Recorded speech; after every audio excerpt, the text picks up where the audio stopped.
ఎందుకు నడిచాడో ఇప్పుడు అర్థమై ఉంటుంది. సమరయ్య పట్టణంలో అలిసిపోయేటట్టుగా ఆయన ఎందుకు నడిచాడు అన్నది. ఆయనకు శక్తి లేక కాదు, ఆయన అద్భుతాలు చేయటం చేతగా కాదు, ప్రభువారు ఉంచిపోయిన మాదిరి అడుగుజాడల్లో నీవు నేను సాక్షార్థంగా నిలబడి ఆ పరలోక పరిచర్యను కొనసాగించి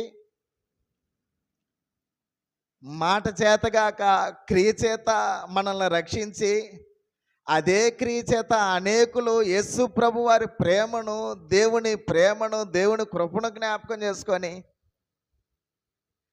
ఏదో అద్భుతం చేతనైనట్టు కాకుండా హృదయపూర్వకంగా ప్రాణాత్మ శరీరాలతో దేవుణ్ణి ఆరాధించడానికి అనేకుల హృదయాలు మార్చబట్టడానికి ఈ పని చేశాడు అంటాడు కదా.